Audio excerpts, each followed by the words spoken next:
Hey man, it's Dan with Good Guys to Great Men. Thanks again for watching today. Whatever you're thinking about is creating your emotional state. Whatever you're thinking about is creating how you're feeling, what your experience is. How we think about our situation, how we think about what's going on around us is causing how we feel about that to happen.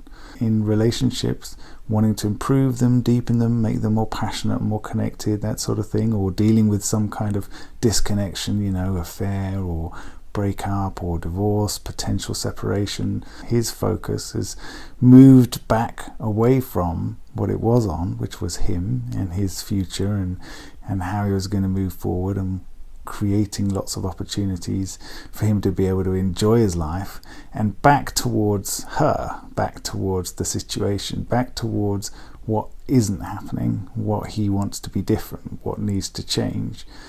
And of course, everything that I'm talking about there, the circumstance, the people, the definition of what's happening in the dynamic in the relationship, all that stuff is totally outside his control. Totally outside his control. And so when you're thinking about it,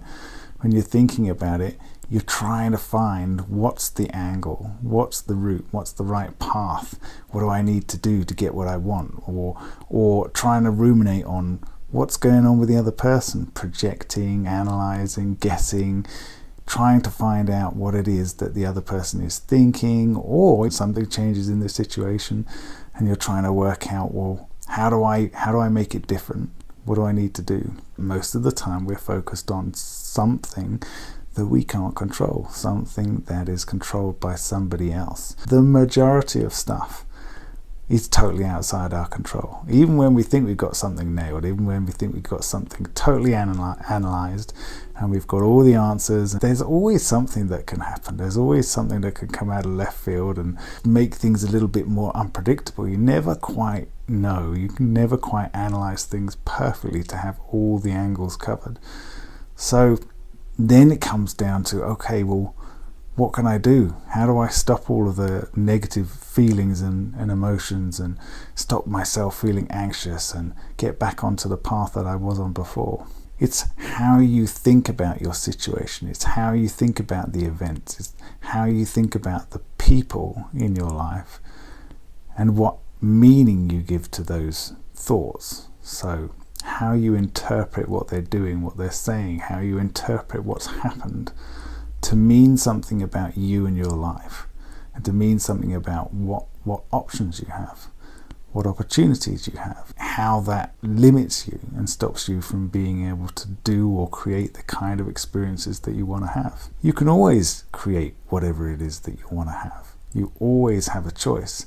We just struggle with that. We're so used to the behavior patterns and the things that we struggle with. We're so used to struggling with those for so long, especially in a long-term relationship or a long career at the same place, or dealing with certain people, family members or whatever that you've known for such a long period of time. We're so used to having to battle in certain ways or having to deal with people in certain ways that we kind of argue that point and say, no, I don't have a choice. This is how it is. It's them, or we're pointing the finger and blaming elsewhere. But you always have a choice. You always have a choice. You can always choose something different. You can always choose a different path. And it starts with how are you thinking about the problem? How are you thinking about the problem? How are you thinking about yourself and your options? What meaning are you giving to that? And then once you get clear on, okay, now I'm bringing my focus back to what I can do, what I actually have any control over, which is my decisions, my actions, any choices that I make. Now you've got an option to take some action, and that's the thing that makes the biggest difference. And so in this kind of situation, I'm always starting with where your focus is here, right? Your focus is on her or on the relationship. Your focus is on this struggle that you're having with a person in your life, with a family member or work or whatever it is. That's where your struggle is, and that's where your focus is, because you're trying to control that, but you can't. And so bringing it back to what can you control, which is you. What are you going to do? What action are you going to take? And so oftentimes we'll start with, what are you doing to take care of yourself? And I always love to say, What are you doing that's fun in your life? And so many times the answer to that question is, I don't even really know what is fun for me. I've been so focused on providing and being a good father and being a good husband and all the rest of that stuff that I've kind of let go of the stuff that was fun. Or maybe I've never even really known what my passion was, what I'm really interested in, what fulfills me and satisfies me. I just have always got that from the relationship, and now that's kind of changing. Okay, well, that's a place we can start then. That's the place to start. So that's when you start taking some action, start identifying some things that could be fun to do. And it can feel weird because you're taking time away from the family, you're taking time away from other people when you think, surely I should be working on that stuff more. If it's struggling, then I need to improve it. But in actual fact, it's the best possible thing that you can do.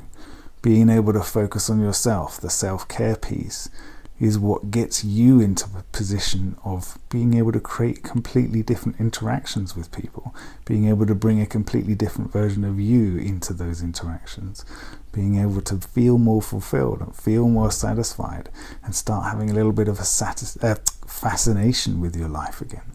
Start having a little bit of a feeling of enthusiasm and excitement. And this is what happens with the guys that we coach. We often speak to them at a point of crisis, but halfway through the process we start hearing things like, I'm not so anxious anymore. I've even started to look forward to this. This process is taking me from worrying about stuff and into feeling excited about what options I've got in my future. So this is what we would love to help you with. This is what we love to do. Steve and I absolutely love finding out who you really are, finding out what it is you really, really enjoy in life, finding out what fulfills you, what excites you, and then being able to bring that out of you and bring that into all the areas of your life. And it's a fantastically fun process.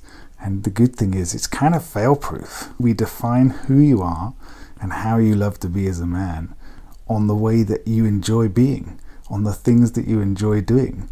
Right? And if there's anything in your life that doesn't align with that, then that doesn't stay in your life much longer. You just end up creating a life of fun, fulfillment, happiness, excitement, opportunity, passion, connection, love, all the good stuff. But you have to commit to it. So this is what we're always inviting you into. If you say you want more of this, then you have to make a commitment. You have to choose it. You have to say, I choose something more for me. And if you do, this is exactly what we would love to help you with. Okay, take care, guys. Speak soon. Bye.